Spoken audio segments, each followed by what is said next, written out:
Olá pessoal, tudo bom com vocês? Sou eu, Gustavo Fernandes.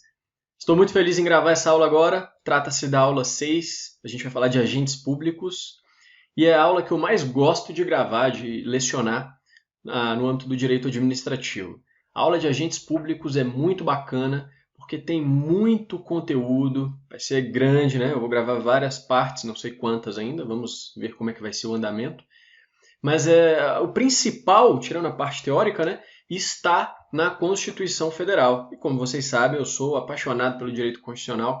Então, essa é uma parte do direito administrativo que tem dois pés, praticamente, dois pés no direito constitucional. Fica mais no âmbito constitucional do que no âmbito administrativo, se bem que são disciplinas de direito público, né, interligadas. Então, é uma aula muito bacana, espero que vocês gostem. Completaça, e vou falar sobre vários temas polêmicos, que ainda não estão totalmente definidos. Primeiro, nossos canais pessoais de comunicação, o Instagram, Gustavo Fernandes Salles, fora, claro, o canal do Coisas do Direito, né? Coisas do Direito BSB, e o nosso e-mail gustavo.fernandes@tjf.jus.br. Então vamos lá, meus amigos, agentes públicos. Essa é uma primeira parte de agentes públicos. Primeiro, conceito. E nessa primeira parte da aula a gente vai falar sobre muita coisa doutrinária, muitos conceitos, muitas classificações. Depois a gente vai entrar propriamente na Constituição propriamente dita. Então, conceito, agente público. Olha o que a Di Pietro fala. É toda pessoa física que presta serviços ao Estado e às pessoas jurídicas da administração indireta. Então, um conceito que é bem abrangente. Praticamente a única limitação, ou as duas únicas limitações são pessoa física, pessoa jurídica não é agente público, só pessoa física.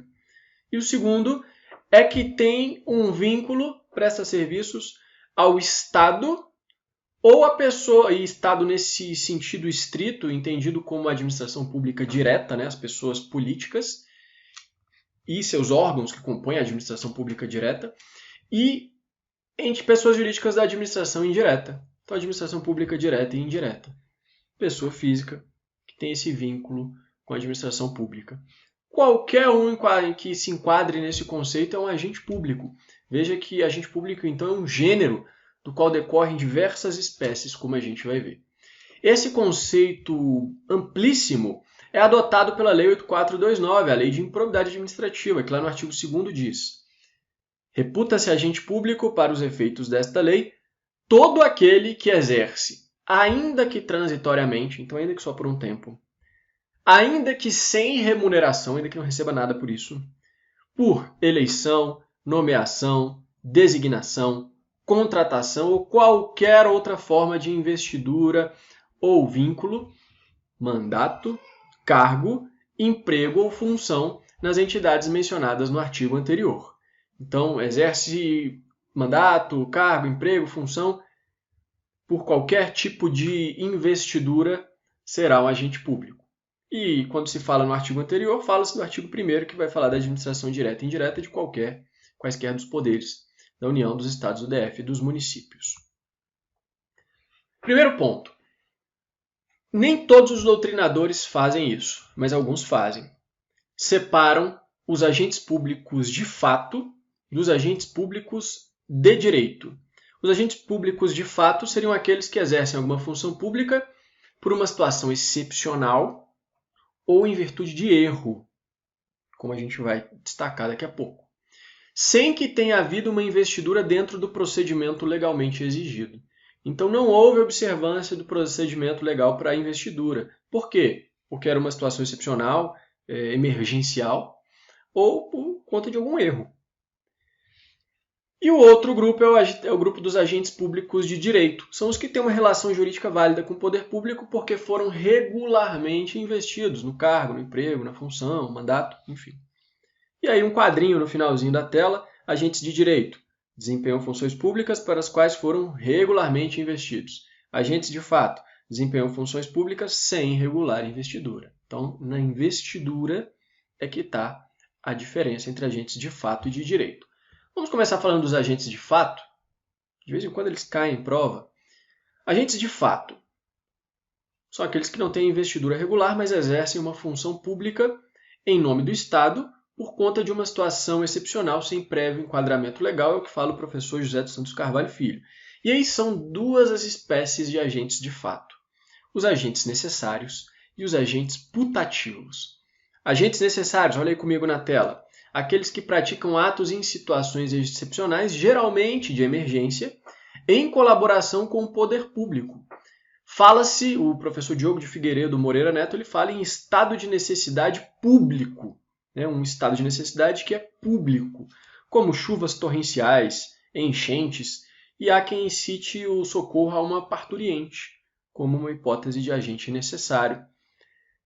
Regra: entende-se que os seus atos são confirmados pelo poder público, embora eles não tenham uma ligação com o poder público prévia, mas entende-se que os seus atos são confirmados pelo poder público, que não pôde atuar a tempo por meio dos agentes de direito, por conta dessa situação excepcional. Olha o que diz o professor Diogo de Figueiredo Moreira Neto. Leiam comigo, ipsis literis, a lição do professor. Na hipótese de estado de necessidade público, e enquanto persistir, serão tidos como válidos os atos praticados pelo agente necessário que tomou a si o encargo de agir pelo poder público, se satisfizerem os requisitos legais relativamente aos demais elementos de seus atos, de modo que a emergência convalidará a competência, tanto para efeitos externos como para efeitos internos. Ficou bacana isso, né? A emergência convalidará a competência. Um pequeno detalhe que não é tratado de forma sistematizada pela doutrina é uma percepção minha, para fins didáticos. O que muitos autores enquadram como agentes necessários e como espécie de agentes de fato, outros falam em gestores de negócios públicos, inseridos na categoria dos particulares em colaboração com o Estado. E os particulares em colaboração com o Estado são uma espécie de agentes de direito. Então, não quer dizer que são campos coincidentes, não são, mas seriam parcialmente coincidentes. Os particulares em colaboração com o Estado, eles têm um vínculo com o poder público. Os mesários, a gente vai ver os jurados, né? Os concessionários de serviço público, são particulares em colaboração com o poder público e aí se inserem na categoria geral de agentes públicos e de direito, porque tem o vínculo, né? Mas alguns deles parecem ser os mesmos que outros doutrinadores citam como exemplos de agentes de fato. Cito, por exemplo, o professor Celso Antônio Bandeira de Mello. Ele diz que os gestores de negócios públicos são, e aí ipsis literis o que ele coloca, os que sponte propria, por vontade própria, assumem a gestão da coisa pública como gestores de negócios públicos perante situações anômalas para acudir a necessidades públicas prementes. Então, esses gestores de negócios públicos, de algum modo, poderiam ser, pelo menos a definição é muito semelhante, aos agentes necessários, que são agentes de fato. Por que eu faço essa associação? Porque quem traz no seu manual, no seu curso de Direito Administrativo os agentes de fato, não fala nesses particulares em colaboração com o Estado, pelo menos não nos gestores de negócios públicos. E quem trata dos gestores de negócios públicos não fala dos agentes de fato, agentes necessários e tudo mais. Então, dá para ver que eles estão falando da mesma coisa, mas com enquadramentos diferentes. Cuidado, então, com os gestores de negócios públicos. A prova pode querer cobrá-los como agentes de direito, particulares em colaboração com o poder público, eu acho que é o mais possível de acontecer. Mas se derem essa mesma definição para agentes e falando que são agentes necessários, beleza, correto também. Por outro lado, além dos agentes necessários, temos os agentes putativos, os que desempenham atividade pública em virtude da presunção de que haveria legitimidade na atuação, mas a investidura não foi regular. Exemplo do professor Carvalho Filho, o servidor que pratica atos administrativos sem ter sido aprovado em concurso público. Isso acontece, né? Não sei hoje em dia como está, mas antigamente acontecia. O servidor não tinha sido aprovado no concurso, mas ele praticava atos administrativos não por dolo, por malícia, não. Ele realmente acreditava que tinha sido aprovado regularmente e todos acreditavam. Então, é uma situação de erro. Não há má-fé. É um erro, né? Uma investidura que não ocorreu dentro do procedimento legal. Nesse caso, você pode destacar de uma maneira genérica para fins de concurso, cito aí o RMS 25104 do Supremo, que pelo princípio da boa-fé, esses atos, em regra, são válidos perante terceiros, aplicando-se a teoria da aparência. Além disso, para efeitos internos, esses agentes putativos fazem jus ao recebimento da remuneração, porque, embora tenham exercido funções sem a investidura regular, eles agiram, eles trabalharam. Então, para evitar o enriquecimento sem causa, o enriquecimento ilícito do Estado, eles devem fazer jus ao recebimento da remuneração. Então, recebem remuneração e seus atos são válidos perante terceiros de boa-fé. Isso é suficiente para a prova. Agora, como eu gosto de aprofundar nas nossas aulas, né, são aulas voltadas para a segunda fase, prova oral e tudo mais, é importante destacar o que diz o professor Diogo de Figueiredo Moreira Neto. Olha o que ele fala. Ele fala o seguinte: dessa falta ou deficiência do requisito competência, podem resultar duas linhas de consequências. As introversas, que se referem às relações entre o agente putativo e o poder público. E as extroversas, que são as relações entre o Estado, né, representado pelo agente público, no caso aí o agente putativo, e os administrados, terceiros. E ele diz, no âmbito das relações introversas, os atos viciados não produziriam efeitos enquanto não fossem resgatados pela sanatória.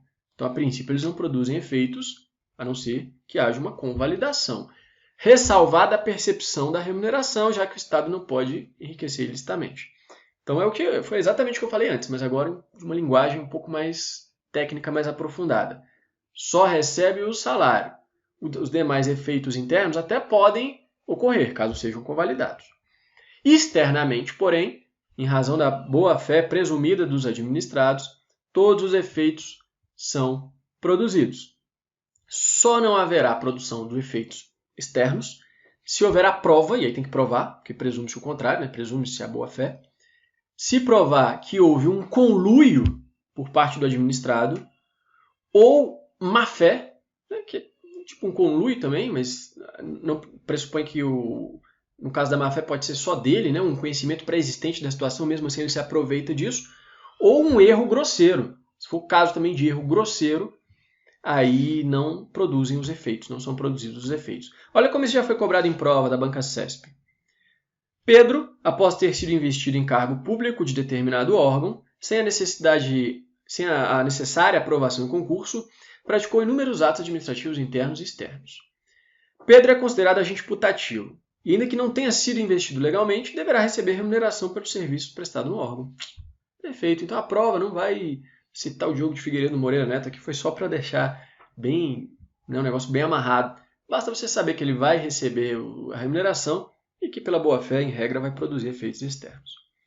O professor Diogo ele ainda traz mais uma questão, que essa sim pode ser cobrada em prova.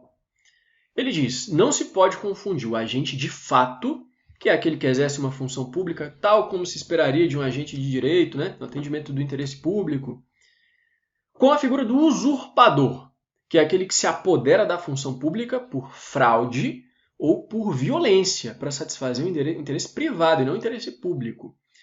O agente de fato, assim, jamais será enquadrado quando agir com dolo ou malícia. Ele não será o agente de fato, será um usurpador. E aí a gente vai ver nas aulas de atos administrativos, seus atos serão tidos, inclusive, como inexistentes, se for configuração de crime, né, de usurpação de função pública. Somente será agente de fato se for erro ou as contingências de necessidade pública, ou seja, o agente putativo por erro ou o agente necessário pelas contingências da necessidade pública. Aqui você amarra a questão dos agentes de fato. Agora a gente vai ingressar nos agentes de direito. E aí temos várias categorias de agentes públicos de direito. A análise do texto constitucional, sobretudo dos artigos 37 a 42, vai demonstrar 4 categorias, embora pelo texto constitucional a gente só consiga visualizar 3, né? Os agentes políticos, os servidores públicos, chamados de agentes administrativos, e esses vão se dividir em seletistas, estatutários e temporários, como a gente vai ver, e militares. Esses 3 a gente extrai do texto constitucional. Os particulares em colaboração com o poder público, alguns a gente até consegue extrair também, mas é mais uma construção doutrinária. Lembrando que os militares, alguns manuais e cursos de direito administrativo os trazem como servidores públicos militares, separando dos servidores públicos civis. Mas a de Pietro, e parece ter razão, ela diz o seguinte, olha, a nova Constituição, a Constituição de 88, ela não fala mais em servidor público militar, ela fala só em militar.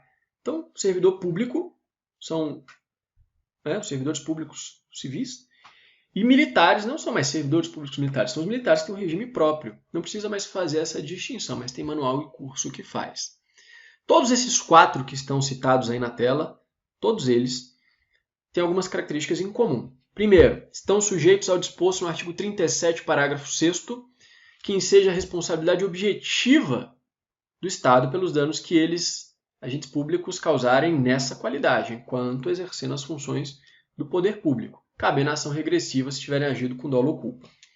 Todos eles podem figurar como autoridades coatoras em mandados de segurança, quando no exercício de atividades públicas. E todos respondem por improbidade administrativa, salvo um agente político, que é o presidente da República. Na aula de improbidade administrativa a gente vai ver.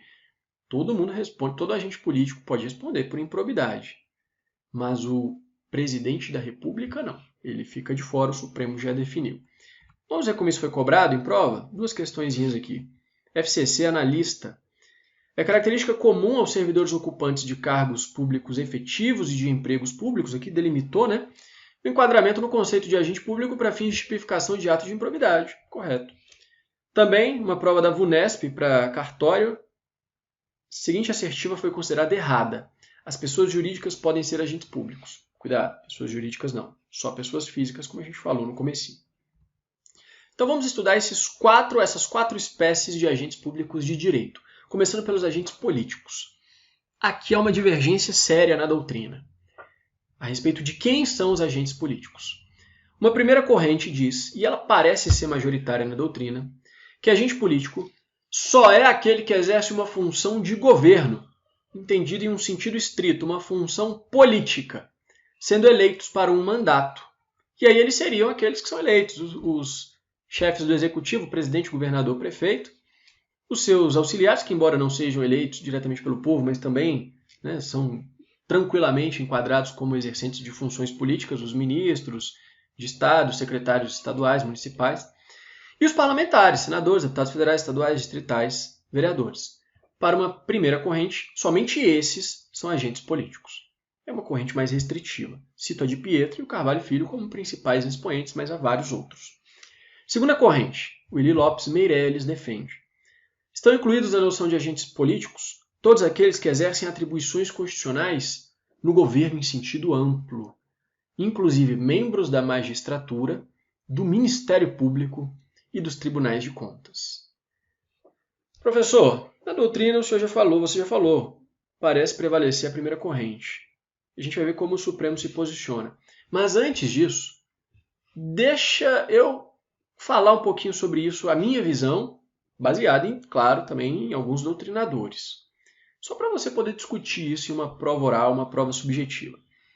Parece muito mais acertada a segunda corrente, do Willy Lopes Meirelles, ao dizer que agentes políticos são aqueles que exercem atribuições no governo em sentido amplo. Por quê? Olha só os argumentos. Primeiro, e eu destaco aqui na tela, aquela primeira visão, quando associa a noção de agente político à mera execução da função de governo, acaba sendo restritiva demais, porque o correto seria relacioná-lo ao exercício do poder político em toda a sua grandeza. Aliás, o professor José Afonso da Silva, quando ele fala sobre o poder político, ele diz: é aquele superior a todos os outros poderes sociais, os quais reconhece, rege e domina, visando a ordenar as relações entre esses grupos e os indivíduos entre si, reciprocamente, de maneira a manter o mínimo de ordem, estimular o máximo de progresso à vista do bem comum. Então é o poder político, que a gente estuda lá no direito constitucional, que é uno e indivisível. Mas ele é uno e indivisível no que tange a sua titularidade. O poder pertence ao povo, né? Artigo 1º, parágrafo único da Constituição, que inclusive é um limite, uma cláusula pétrea implícita, não pode ser alterado. Então, o poder político pertence ao povo, é único e indivisível. Porém, quanto às funções, ele pode ser decomposto. Né? Quanto ao exercício do poder político e não à sua titularidade, ele pode ser decomposto em funções, que são a legislativa, a executiva e a jurisdicional, sendo que cada uma delas é entendida como exercício de parcela de soberania do Estado.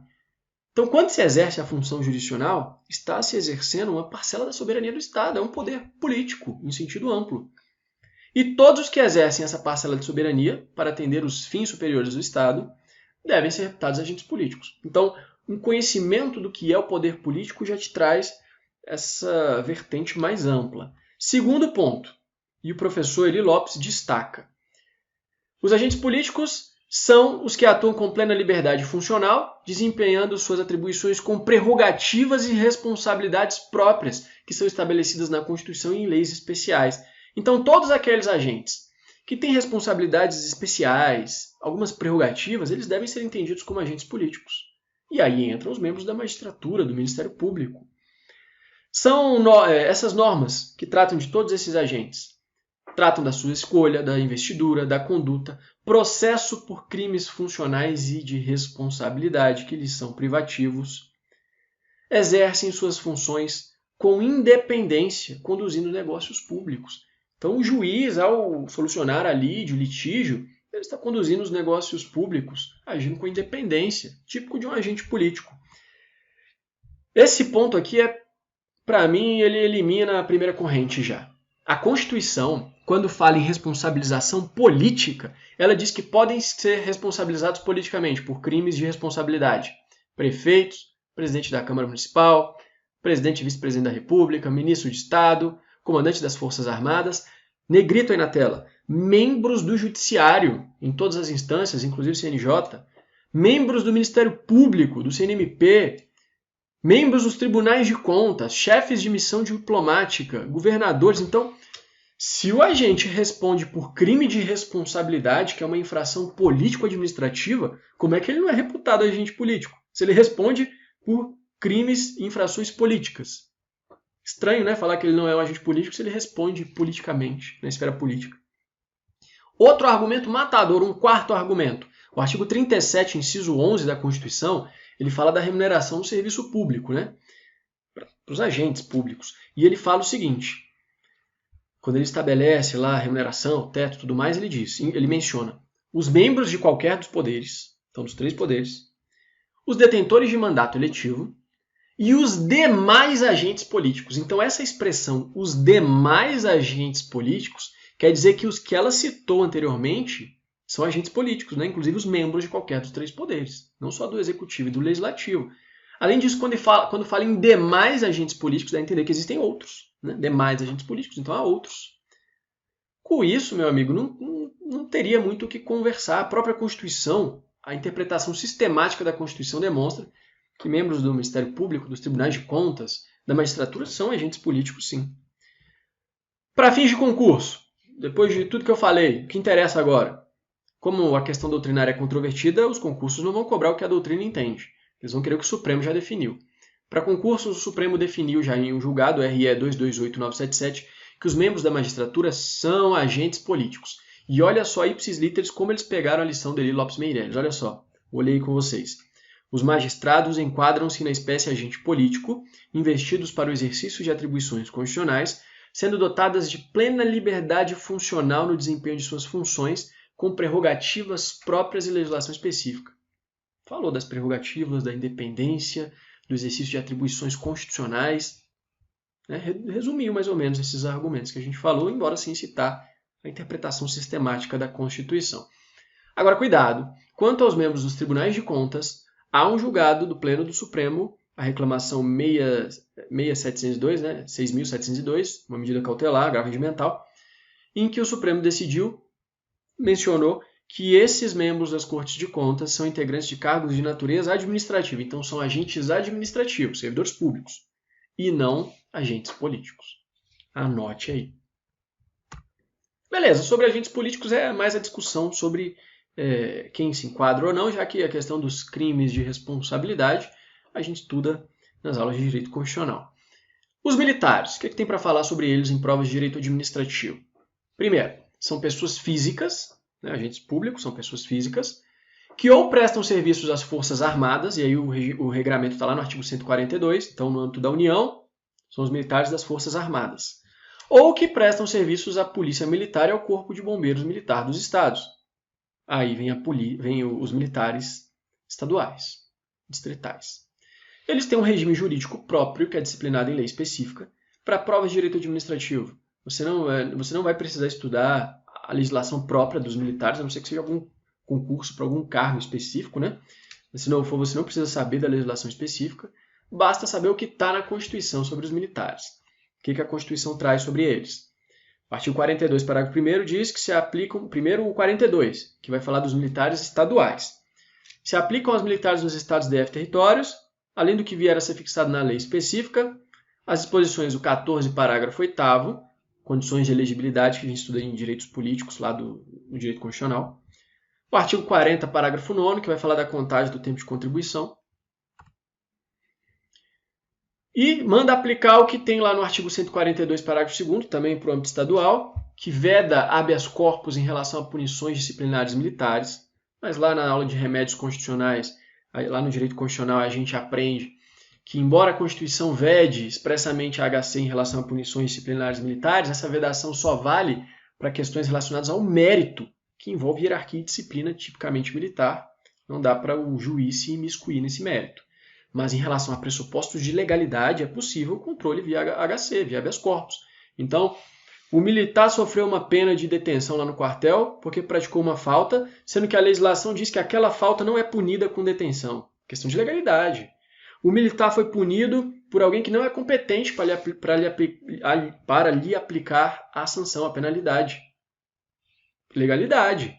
Então, são questões de legalidade que podem ser analisadas por HC. Também o 142, parágrafo 3º, se aplica quando fala do regime jurídico das Forças Armadas, o que se aplica vale para os estados também. A lei específica vai falar do artigo do inciso 10 do 142, parágrafo 3º, que vai falar dos direitos e deveres do estatuto, né, dos militares, sendo as patentes dos oficiais conferidas pelos respectivos governadores. E uma questão que eu acho que é o principal sobre militares que pode cair, por ser mais recente.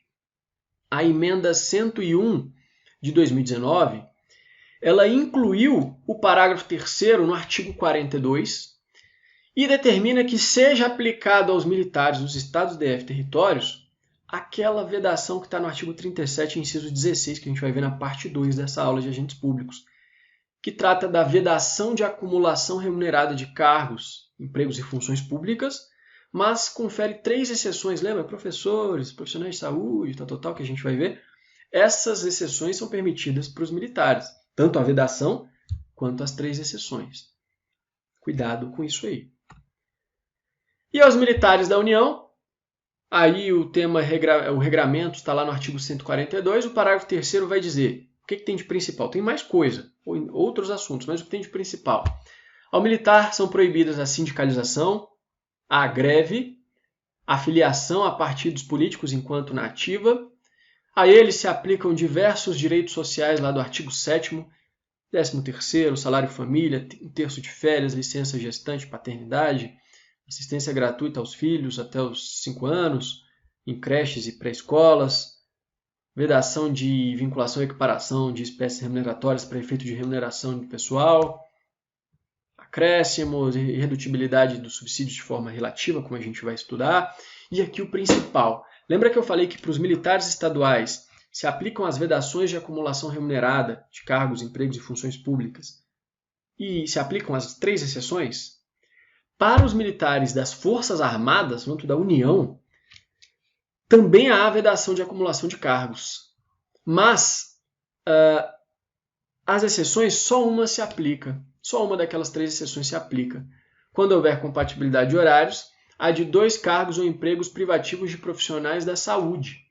Então, só pode acumular no âmbito da União quando se tratar de 2 cargos ou empregos privativos de profissional da saúde com profissões regulamentadas. Não podem acumular, por exemplo, um cargo de técnico e outro de professor, como está lá na Constituição. Só essa possibilidade que nós temos aqui. Somente essa, de 2 profissionais de saúde.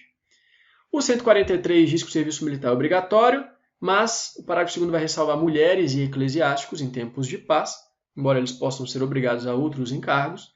E o parágrafo 1º do 142 diz que a lei vai tratar daquele serviço alternativo quando aqueles que são convocados para prestar o serviço militar obrigatório alegam o imperativo de consciência, lá do artigo 5º, ali pelo inciso 8º, inciso 8º. Ele diz que você pode se eximir de uma obrigação legal imposta a todos, utilizando-se de suas crenças ou convicções políticas ou filosóficas. Mas Se houver, por lei, a exigência de uma prestação alternativa, se a pessoa também não cumpre a prestação alternativa, ela pode ter restrição nos seus direitos políticos. Isso aí é tratado também no 142, parágrafo 1º. Então, beleza, sobre os militares, é isso. Tem um pouquinho mais de coisas do que os agentes políticos, mas também tranquilo, né? Agora, os particulares em colaboração com o Estado. Aqui a questão é mais doutrinária, já que na Constituição você não consegue extrair muita coisa. São as pessoas físicas que prestam serviço ao Estado sem vínculo empregatício e muitas vezes sem remuneração. Então, eles se encaixam muito bem naquele conceito amplo de agentes públicos, né? Mas há uma certa ligação com o Estado, porque eles exercem funções especiais por conta de um chamamento aí do Estado. O Estado precisa dessas pessoas para que colaborem com a prestação das suas funções. Há então um vínculo jurídico que os prende ao Estado. O professor José Santos Carvalho Filho diz que são exemplos principais: jurados, mesários, comissários de menores voluntários, concessionários permissionários de serviços públicos e os titulares de ofícios de notas e de registro não oficializados, lá do artigo 236 da Constituição. Esse aqui a gente vai falar um pouquinho mais. Antes de falar deles, vamos ver a classificação. Cada doutrinador vai trazer uma classificação de particulares em colaboração com o poder público. Aqueles que falam, né? Porque tem muitos que nem falam sobre isso. Eu vou trazer a classificação da de Pietro, mas com um ou outro acréscimo do Eli Lopes Meireles, para ficar mais completo. Então, a de Pietro fala que existem os designados. Agentes designados são particulares em colaboração com o poder público, espécie de agentes públicos de direito, que são, por sua vez, espécies de agentes públicos em sentido amplo. Designados. E o Eli Lopes Meireles chama esses designados de honoríficos. São os mesmos. São os que atuam quando convocados pelo Estado para exercerem um munus público, sob pena de sanção, como mesários, jurados e aqueles que são convocados para o serviço militar obrigatório. Esses são os honoríficos ou designados. Tem os delegados, que são aqueles que prestam um serviço público mediante delegação. Os principais são os agentes das concessionárias e permissionárias de serviço público. Alguns doutrinadores fazem a ressalva de que são só as pessoas físicas. Outros nem fazem isso, mas a gente já viu que para ser agente público tem que ser pessoa física, né? E também os titulares das serventias dos cartórios, como a gente vai ver, e também leiloeiros. Há ainda os voluntários, que alguns chamam de gestores de negócios. São os que atuam voluntariamente em repartições, escolas, hospitais públicos, quando o ente estatal realiza um programa de voluntariado. Então, o poder público chama essas pessoas para agirem como agentes voluntários, particulares em colaboração com o poder público nessa espécie de voluntários. E alguns falam que também são os que atuam em situações de calamidade. Seriam gestores de negócio. Nesse caso é o que eu falei lá no início. Atuando em situações de calamidade, eles parecem aqueles agentes necessários. Então, são os agentes necessários. É que alguns falam que são agentes de fato e outros não fazem aquela classificação entre agentes de fato e agentes de direito. E aí falam aqui nos gestores de negócio como particulares em colaboração com o poder público. Ou então, pode-se entender, e aí é uma interpretação minha, que há uma situação de calamidade e o poder público então convoca algumas pessoas. Aí é o vínculo, né? Aí seriam gestores de negócio. Agora, se eles atuam em uma situação de emergência, fazendo às vezes do agente público de direito que não está lá, aí eles são agentes de fato necessários. Também, a de Pietro não fala, mas há quem inclua os credenciados. O Eli Lopes Meireles fala, então vou incluir aqui. São aqueles que recebem a incumbência da administração para representá-la em um determinado ato, recebendo remuneração. Exemplo clássico, eu trabalho no meu dia a dia todo dia com eles, os peritos credenciados pela Justiça. Quando eu atuo em varas cíveis, é muito comum, na hora de realizar aquela decisão de organização e saneamento do processo, fixação dos pontos controvertidos, meios de prova suficientes para resolver os pontos controvertidos, prova pericial. Já designa lá na decisão o perito, que está credenciado pelo poder, no TJDFT, aqui no meu caso. Esse perito ele vai atuar como um agente público, um particular em colaboração com o poder público, agente credenciado. Também os artistas consagrados, que podem representar o poder público. E o professor Matheus Carvalho cita também médicos que atuam em convênio com o Sistema Único de Saúde. Um detalhe importante. Alguns autores dizem que as pessoas contratadas por meio de um contrato de locação civil, prestação civil de serviços, eles seriam agentes públicos. Um grande nome que fala isso, Celso Antônio Bandeira de Mello. Ele diz que aqueles que são contratados pelo Estado para prestar um serviço são agentes públicos. Mas eu acredito que é muito mais acertado o entendimento do professor José de Santos Carvalho Filho. Ele diz que não são agentes públicos, porque o que há é um vínculo contratual para a prestação de um serviço. Essas pessoas não estão agindo em nome do Estado, elas estão agindo para o Estado, elas estão prestando um serviço para o Estado. Então o poder público contrata lá um pessoal para fazer um serviço. Eles não são agentes públicos, eles estão prestando um serviço, né, um vínculo contratual com o Estado. Então eu acho mais correta essa vertente. Mas para fins de concurso, tem as duas. A visão do José de Santos Carvalho Filho, não são agentes públicos, nem mesmo em sentido amplo, e a visão do Celso Antônio Bandeira de Mello, que cita essas pessoas que contratam e firmam um contrato de prestação de serviços com o Estado como agentes públicos. Prova objetiva, quase impossível que isso seja cobrado, né? Outra questão. Tecnicamente, também não se considera agente público aquele pessoal que trabalha nas entidades do terceiro setor. Então, quem atua em uma OSC, em uma OS, em uma OCIP e tal, eles não são, a princípio, agentes públicos. Porque eles não trabalham, eles não têm um vínculo com a administração pública direta e indireta, mas sim com entidades do terceiro setor, e esta sim tem uma parceria com o poder público. São empregados privados que colaboram, atuam em entidades que colaboram com o Estado. O Supremo já falou não no sentido amplo de agentes públicos, que aí pode até trazer uma divergência, né? Embora, como eu diga, tecnicamente, nem mesmo agentes públicos em sentido amplo eles são. Mas vai que algum doutrinador que eu não tenha lido fale que são, então isso é até discutível. Agora, como servidores públicos, né, aquela espécie de agentes públicos de direito, uma das 4, aí, obviamente, eles não são. Aí você pode marcar com convicção na prova, porque o Supremo já declarou, cito aí na tela a DIN 1923, os empregados das organizações sociais não são servidores públicos, são empregados privados, sua remuneração não deve ter base em lei, mas nos contratos firmados, e não se aplica às OS a exigência de concurso público, mas sim aquela seleção objetiva, impessoal, de acordo com princípios da administração. Beleza? E os tabeliães e registradores oficiais. Esses aqui podem cair em prova, porque têm julgados do Supremo a seu respeito. Primeiro, eles exercem serviço em caráter privado, mas em nome do Estado. Eles atuam como agentes delegados, como a gente viu. É uma delegação do poder público, como diz o artigo 236 da Constituição. O Supremo, em um primeiro julgado, mandado de segurança 27955, agravo regimental, lá em 2018, falou, foi a primeira turma, mas ela cita precedente da segunda turma, então é um consenso, né, no Supremo, disse o seguinte: apesar de não ocuparem efetivo cargo público, a função que eles exercem é pública. Dessa forma, aplica-se a vedação prevista no inciso 17 do artigo 37 de cumulação com outras funções públicas. Então, como são agentes públicos, eles exercem uma função pública, aí eles incide a vedação de cumulação. E no RE 842-846, julgado em 2019, o Supremo disse que os notariais e registradores não se submetem à disciplina das pessoas jurídicas de direito privado que prestam serviço público. Eles não são pessoas jurídicas, são pessoas físicas. E o artigo 37, parágrafo 6º, diz expressamente que a responsabilidade objetiva são das pessoas jurídicas que prestam serviço público, ainda que com personalidade jurídica de direito privado, né? Mas pessoas jurídicas. E os tabeliães e registradores, eles respondem civilmente enquanto pessoas naturais, na forma da Lei 8935.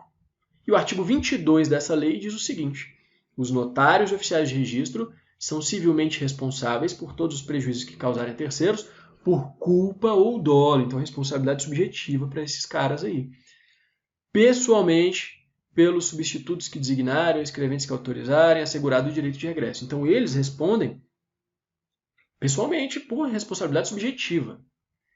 E o Supremo fixou a tese nesse julgado, nesse RE, que o Estado responde objetivamente pelos atos dos tabeliães e registradores, que no exercício das funções causarem danos a terceiros, assegurado o direito de regresso quando houver dolo ou culpa, sob pena de improbidade administrativa. Então, como é que funciona? Se eles praticam algum ato que causa prejuízo a alguém, como eles agem por delegação do Estado, exercendo uma função pública, O Estado responde objetivamente por isso.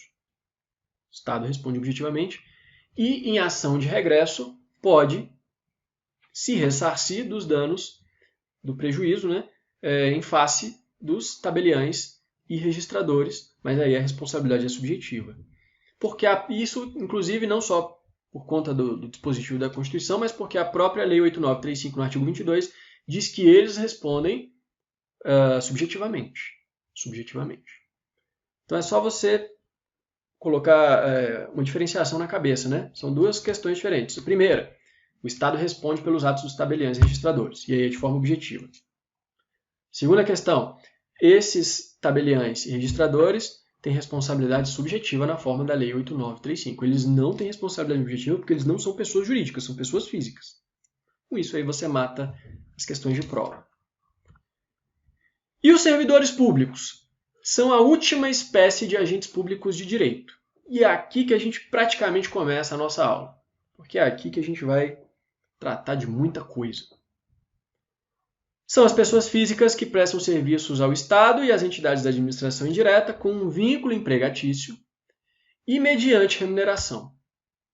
Eles podem ocupar cargo público ou emprego público, ou ainda que não ocupem cargo ou emprego público, eles exercem uma função pública. E aí, só para a gente relembrar, eu até já falei de cargos públicos na aula de organização administrativa, quando a gente falou da administração direta, mas só para relembrar, o que é um cargo público? É a mais simples unidade de poderes e deveres estatais a serem expressos por um agente, Celso Antônio Bandeira de Mello, e a Lei 8.112 também define no artigo 3º. É o conjunto de atribuições e responsabilidades previstas na estrutura organizacional que devem ser cometidas a um servidor. Então temos o cargo público. Temos também o emprego público, também é uma unidade de atribuições, assim como o cargo público, mas há uma distinção. O tipo de vínculo que liga o servidor é contratual. No cargo público, o vínculo é estatutário. O vínculo empregatício é estatutário. Aqui o vínculo empregatício é contratual. E as funções públicas também são exercidas por servidores públicos, às quais não corresponde um cargo ou emprego. É claro que o cargo e emprego também tem funções públicas, mas é possível que o servidor exerça a função pública sem ocupar um cargo ou um emprego público. E aí o Carvalho Filho fala, e outros doutrinadores clássicos também falam. Todo cargo tem função, porque não se pode admitir um lugar na administração que não tenha a predeterminação das tarefas do servidor, como está lá na Lei 8.112. Mas nem toda função pressupõe a existência de cargo. Tem funções prestadas pelos servidores temporários, que não ocupam cargo ou emprego. Isso já foi cobrado em prova para promotor de justiça 2019, FCC. Não há cargo sem função, tampouco função sem cargo. Existe função sem cargo, então está errado. E também colocou uma questão errada, né? Inexiste diferença entre cargo e emprego público, pois em ambos os casos o vínculo que une o servidor à administração é o mesmo. Justamente a diferença entre cargo e emprego público é o vínculo. Um é o vínculo contratual, no emprego, e o outro é o vínculo empregatício estatutário, que é o cargo público. Como temos cargo, emprego e função pública, temos 3 tipos de servidores públicos ou agentes administrativos. São os servidores estatutários, os seletistas e os temporários. Então, cuidado, não confunda servidor público, que é uma espécie, né, de agente público, mas também é gênero, com o servidor estatutário. O servidor estatutário é um dos 3 tipos de servidor público, que por sua vez é uma das espécies de agentes públicos. Porque além do estatutário, também é servidor público o seletista e o temporário. O estatutário é aquele que tem o vínculo estatutário e que ocupa um cargo público. Esse, no âmbito federal, é regido pela Lei 8.112, que você tem que estar forte nela. O seletista também tem um vínculo, mas ele não é estatutário, ele é contratual, sob a regência, majoritariamente, ali da CLT, né? A regência da CLT. Ocupa um emprego e não um cargo. E o temporário é o que exerce função pública sem estar vinculado a um cargo ou emprego. Ele está principalmente ali no artigo 37, inciso 9, que diz: a lei estabelecerá os casos de contratação por tempo determinado para atender à necessidade temporária de excepcional interesse público, como a gente vai ver. Antes de falar especificamente dessas 3 modalidades de servidores públicos, o que a gente tem que saber? O artigo 48.10 da Constituição diz que a criação, transformação e extinção de cargos, empregos e funções públicas compete exclusivamente ao Congresso por meio de lei. Então, se é lei ordinária, vai ter a sanção do presidente da República. Então, para criar, extinguir ou transformar cargo, emprego ou função, lei. Cuidado, porque cargo no âmbito do poder legislativo, a gente vê que eles podem ser criados, extintos, transformados por uma resolução da Câmara ou do Senado. Está lá no artigo 51 e o 52. 51.4 fala da Câmara e o 52, acho que ali pelo 13 mais ou menos, fala do Senado. Então lá é por resolução, mas as provas não pegam essa exceçãozinha. Em regra, né? Os cargos, empregos e funções, até porque geralmente as bancas ficam focadas no executivo, só por lei. Só por lei. Exceção, o artigo 84, inciso 6, a linha B, diz que a competência privativa do presidente da República, e isso por simetria vale para governador e prefeito, se assim previsto nas constituições estaduais e leis orgânicas, eles podem, por decreto, tratar sobre a extinção de função ou cargo públicos quando vagos. Então, eles podem criar cargo, emprego e funções públicas por decreto? Não, só por lei. Mas podem extingui-los? Depende. Estão vagos? Estão. Então podem. E essa competência pode ser delegada a ministros de Estado, Procurador-Geral da República ou Advogado-Geral da União, como a gente estuda lá no artigo 84, parágrafo único da Constituição.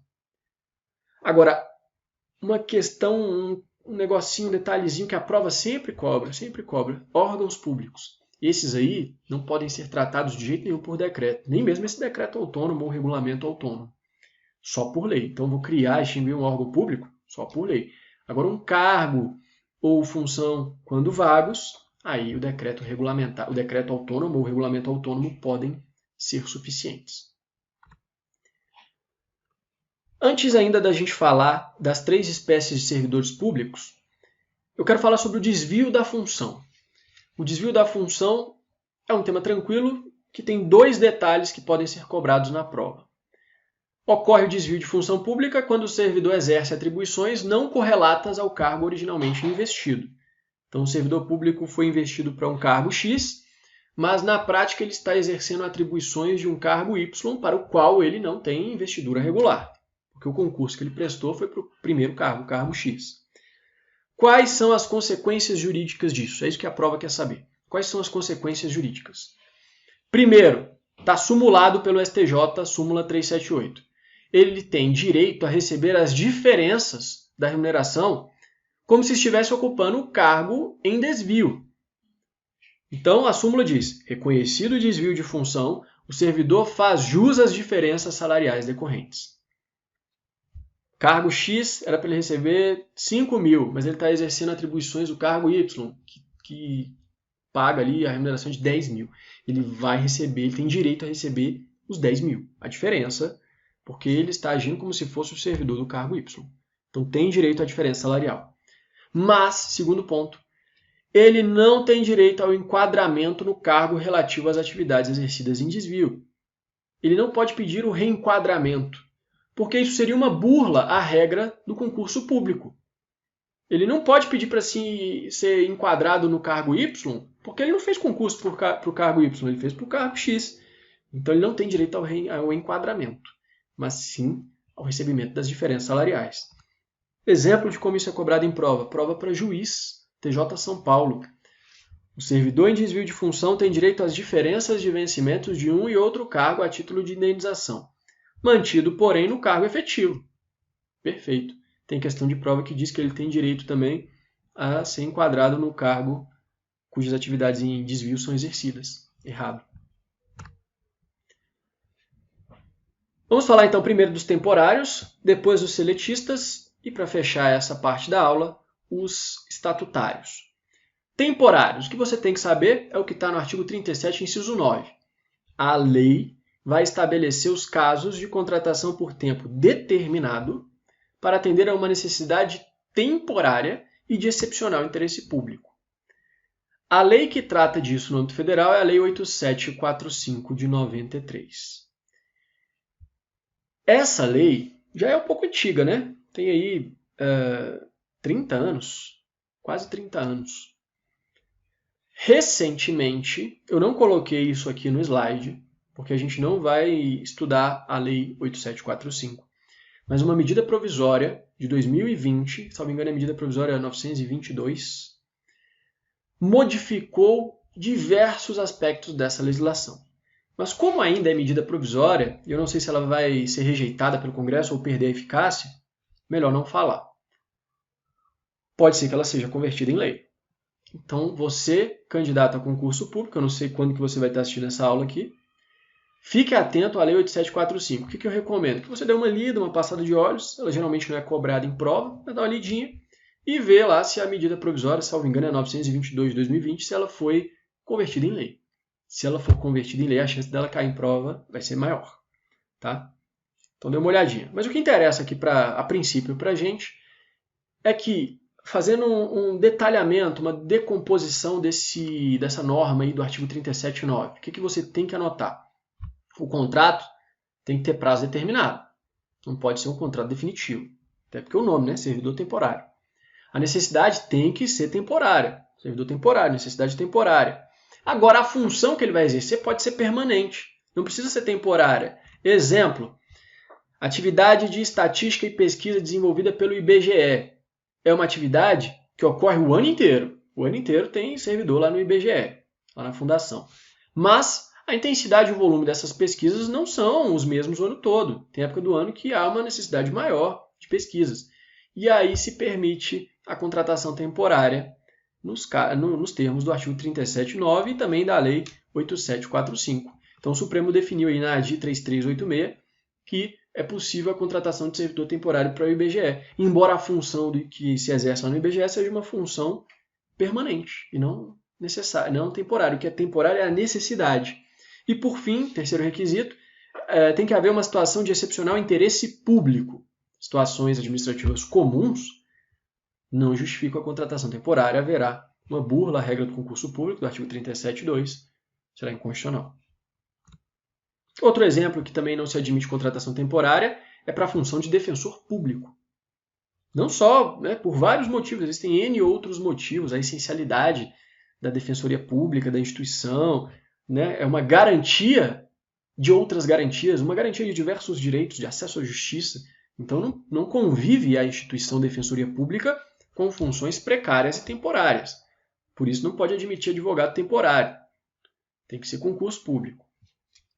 E também o STF já decidiu que não cabe contratação temporária de servidor para execução de serviços meramente burocráticos. A ADI 3430. Outra questão. O artigo 37.2, ele fala que precisa de concurso público para cargo ou emprego. Ele não cita a função, porque ela se destina primordialmente aos contratados temporariamente nos termos do artigo 37.9. Então, não precisa realizar concurso público para ser servidor temporário. Mas o Supremo já decidiu, RE 635648, que deve haver uma seleção simplificada que observe princípios de impessoalidade, moralidade. Se até mesmo lá nas entidades do terceiro setor precisa respeitar impessoalidade, objetividade, moralidade, imagina aqui para ser um servidor da administração, servidor temporário. Também não tem estabilidade funcional, já que é um contrato temporário, não tem estabilidade. RE 1.043.653, agravo regimental. Outra questão importante para fechar os servidores temporários. A relação entre eles tem caráter jurídico-administrativo. É, segundo o professor José de Santos Carvalho Filho, um contrato administrativo, que é celebrado entre a pessoa e a administração. Mas não é aquele contrato administrativo que a gente estuda normalmente nas aulas de contratos, mas um contrato de caráter funcional, uma especialização de contrato administrativo.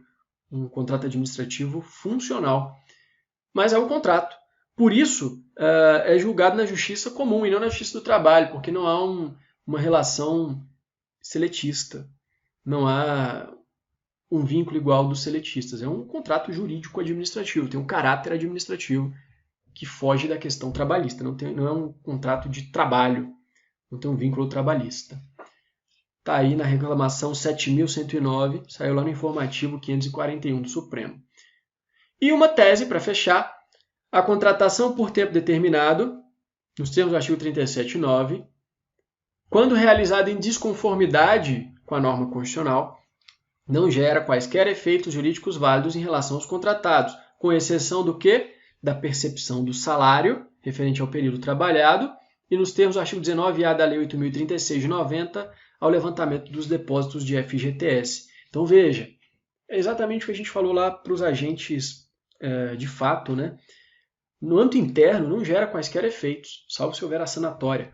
Mas, para evitar o enriquecimento ilícito do Estado, eles fazem jus, mesmo lá os servidores, os agentes putativos aqui, com muito mais razão, eles fazem jus ao recebimento da remuneração. E também ao FGTS, aos depósitos de FGTS. O Supremo destacou nesse julgado que está aí na tela que o artigo 19-A da Lei 8.036, que fala do FGTS, ela não se restringe às demandas de origem trabalhista, não se restringe aos seletistas. Ela também fala da nulidade na contratação que tem que caber ao FGTS, e isso vale também para os temporários, embora eles não se confundam com os seletistas. Seletistas. Principal ponto, o vínculo deles com o Estado, com a administração é contratual, é um contrato de emprego, contrato de trabalho, melhor dizendo, né? Emprego seria mais amplo, regido pela CLT, mas exige aprovação em concurso público. Quem usa esse sistema de que há necessidade de um concurso público, como exige a Constituição, mas a regência é pela CLT? As entidades, ou melhor, as entidades mesmo, as pessoas jurídicas de direito privado que compõem a administração indireta. Quem são as pessoas jurídicas de direito privado da administração indireta que a gente já estudou? Empresas públicas, sociedades de economia mista, é possível que fundações instituídas pelo poder público tenham personalidade jurídica de direito privado, e os consórcios públicos também podem ter personalidade jurídica de direito privado. Agora, cuidado! A Lei 11.107, como a gente estudou, diz que os que têm personalidade jurídica de direito público, e aí seriam aquelas autarquias multifederadas, né, associativas, elas compõem a administração indireta, mas têm personalidade jurídica de direito público. Mas, nesse caso, mesmo tendo personalidade jurídica de direito público, olha o que diz o artigo 6º, parágrafo 2º da Lei 11.107, que a gente já estudou em aula passada. Consórcio público com personalidade jurídica de direito público ou privado observará as normas de direito público no que concerne a licitação, contratos, prestação de contas, admissão de pessoal, que será regido pela CLT, redação dada pela Lei 13.822 de 2019. Então, consórcio público não interessa qual é a natureza dele, os seus servidores são regidos pela CLT. Então, existe alguma pessoa jurídica de direito público que é regido o servidor pela CLT? Sim, os consórcios públicos. E quando tem personalidade de direito privado, também são regidos pela CLT, ainda que a lei não diga que eles integrem a administração indireta dos entes consorciados. Mas o Ricardo Alexandre diz, por exemplo, que eles integram sim como equiparados a empresas públicas. Algo que provas objetivas não vão cobrar, como a gente já falou. Cuidado! Só existe servidor regido pela CLT no âmbito da administração indireta, então? Não. Também é possível que haja servidores regidos pela CLT na administração direta e mesmo em autarquias e fundações públicas de direito público. Quando? Como? Quando eles tiverem sido investidos após a emenda 19 de 98, que foi a emenda constitucional que afastou o regime jurídico único, e essa emenda prevaleceu a norma do artigo 38, salvo engano, né? Prevaleceu até o julgamento do Supremo na ADI 2135, em 2007, em 2 de agosto de 2007. Como os efeitos dados na medida cautelar foram prospectivos, ex nunc, dali para frente, acabou que naquele intervalo de 1998 até agosto de 2007, quase 10 anos, foi permitido que houvesse um duplo regime na administração pública direta, autárquica e fundacional. Eles podiam contratar sob regime estatutário ou seletista. E houve, inclusive, lei que disciplinou isso no âmbito federal, a Lei 9962 de 2000. E ela fala, aplica-se o disposto na CLT naquilo que não contrariar o disposto nessa lei. Então, aplica-se a CLT, mas não toda, né? Naquilo que não contrariar a Lei 9962 de 2000, que não tem muita importância de ser estudada para concursos, porque desde 2007 foi afastado o regime jurídico único. retornou ao regime jurídico único, né? Foi afastado o disposto na emenda 19 de 98 nesse ponto. Então, eu sinceramente não vejo questões de prova sobre essa lei, mas saiba que ela existe. E agora uma questão difícil de ser analisada, uma questão ainda não completamente definida. Muitos manuais e cursos de direito administrativo e as questões de concurso, eu vou até trazer uma aqui de exemplo, afirmam expressamente que, de acordo com o entendimento do Supremo, os empregados públicos não têm estabilidade, até aí tudo bem, mas a priori existe dispensa motivada, e nos termos da lei, para que eles percam o emprego público. Então, eles não têm estabilidade, beleza. E a gente vai tratar da estabilidade na parte 2 dessa aula, inclusive mencionando como fica a questão dos empregados públicos. A princípio, você anota que eles não têm estabilidade. Mas e a dispensa motivada? Existe dispensa motivada para que eles percam o emprego público? Os manuais e as questões de concurso afirmam que o Supremo diz que sim. Mas olha só como está a evolução e o quadro momentâneo desse entendimento. Primeiro, a jurisprudência do Supremo entendia sem nenhum tipo de intercorrência, sem nenhum percalço, que era admitida a dispensa imotivada dos empregados das empresas estatais, independentemente de motivação do ato ou de qualquer espécie de procedimento administrativo. Cito para vocês esses dois julgados que estão aí na tela, inclusive RE 289-108 de 2002, julgado também de 99. Então, é empregado público, pode ter dispensa imotivada. Apesar da regra de concurso público para o ingresso, pode dispensar imotivadamente. Posteriormente, o RE 589-998, em 2013, houve uma discussão danada lá entre os ministros, mas o que constou da ementa? Isso foi que trouxe uma confusão. Na ementa constou o seguinte: os empregados públicos não fazem jus à estabilidade prevista no artigo 41, salvo aqueles admitidos em período anterior ao advento da emenda 19 de 98, que já é uma polêmica que a gente vai trabalhar depois. Em atenção, no entanto, aos princípios da impessoalidade e isonomia, que regem a admissão pelo concurso, a dispensa do empregado de empresas públicas e sociedades de economia mista que prestam serviços públicos deve ser motivada. Então, ficou geral, né? Na ementa constou qualquer empresa pública e sociedade de economia mista, desde que preste serviço público. Nesses casos, para dispensar o empregado público, tem que ter motivação, tem que indicar por que ele está sendo dispensado.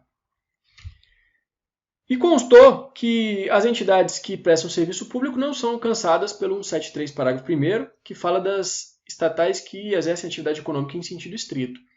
Aqui já temos uma primeira polêmica. Não dá para saber se vale para todas as empresas públicas e sociedades de economia mista ou se só para as que prestam serviço público. A princípio, ficou negritado aí na ementa, só as que prestam serviço público, porque elas não são alcançadas pelo 173, parágrafo 1º.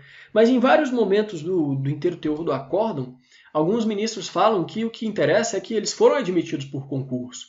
Então não pode dispensar assim de qualquer jeito, tem que ter uma motivação, por que está sendo dispensado. E isso valeria também para as empresas estatais que exercem atividade econômica em sentido estrito. Então ficou já uma primeira dúvida. A partir daí, as provas de concurso público começaram a dizer que, de acordo com o Supremo, os empregados públicos, de maneira geral, não têm estabilidade, mas a dispensa tem que ser motivada. Só que, inclusive, ainda falando desse julgado de 2013, o ministro Joaquim Barbosa ele falou: não é necessário qualquer procedimento assemelhado a um processo administrativo disciplinar, que é próprio dos servidores ocupantes de cargos efetivos. Isso poderia colocar em risco a competitividade dessas empresas no mercado, mas, nos termos do voto do relator, que foi o Lewandowski, a solução está na obrigatoriedade tão somente da motivação do ato de dispensa. Ou seja, tem que falar por que está rompendo o vínculo. Outros ministros, como Aires Brito e César Peluso, falaram o seguinte: olha, o caso aqui desse RE diz respeito à empresa de Correios e Telégrafos, os Correios. E os Correios, eles são uma entidade sui generis, que são assemelhados a autarquias e um regime praticamente equiparado ao da Fazenda Pública. É basicamente uma autarquia, os Correios, segundo todas as prerrogativas que o Supremo tem deferido à empresa brasileira de Correios e Telégrafos. E o caso tratava da dispensa pelos Correios. Então, muitos ministros falaram, olha, a gente não está falando de maneira geral, estamos falando em relação aos Correios. Já outros ministros, como o Dias Toffoli e também o Lewandowski, falaram o seguinte, é necessária a motivação para a dispensa de funcionários seletistas das empresas públicas, de todas elas, tá? Ipsis literis, a fala dele aí que eu recortei lá do julgado, de todas elas, e não só os da empresa brasileira de Correios e Telégrafos. Então ficou algo indefinido.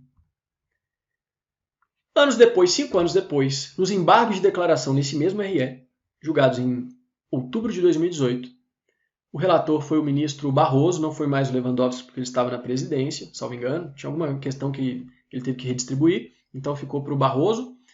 E aí o Roberto Barroso falou o seguinte, no julgamento do RE, lá em 2013, essa corte estabeleceu que a empresa brasileira de Correios e Telégrafos tem o dever de motivar os atos de dispensa sem justa causa dos empregados. Então, se cair na prova das empresas brasileiras a empresa brasileira de Correios e Telégrafos tem que dispensar. Tem que motivar, perdão, na hora de dispensar. Não houve, todavia, fixação de tese jurídica, o que fundamenta o cabimento dos embargos. E aí fala, a questão versada no presente recurso envolvia os Correios, presta serviço público em regime de exclusividade, desfruta de imunidade tributária recíproca, paga as dívidas mediante precatório. Então a tese de julgamento tem que ficar valendo só para a empresa brasileira de Correios e Telégrafos. E aí diz, a fim de conciliar a natureza privada dos vínculos trabalhistas com o regime público reconhecido à ECT, não é possível impor-lhe nada além da exposição por escrito dos motivos, ensejadores da dispensa sem justa causa. Não precisa instaurar um processo administrativo ou abrir contraditório. É só dizer por que está rompendo o vínculo. E a tese ficou, então, nos embargos. A empresa brasileira de Correios e Telégrafos tem o dever jurídico de motivar em ato formal, né, por escrito, não existe motivação de boca, a demissão dos seus empregados. Ficou a dúvida, então, os embargos substituíram, então, aquela tese mais geral do acordo originário em 2013? Sim, mas a questão ficou ainda indefinida, né? Inclusive, eu destaco aqui 2 trechos, um do voto do relator dos embargos, o Barroso, e um do voto do relator do acordo originário, Lewandowski, mas quando ele falou nos embargos também, né? O Barroso falou o seguinte, primeiro, para esclarecer a questão dos Correios, o acordo não exige justa causa para dispensa, não é que se exige justa causa. Exige, sim, motivação para dispensa sem justa causa. Então pode dispensar sem justa causa, mas tem que motivar. Para evitar atos de vingança, né, interesses privados. E o dever de motivação, sim, é a exposição das razões pelas quais se pratica o ato de dispensa para permitir o controle da legitimidade.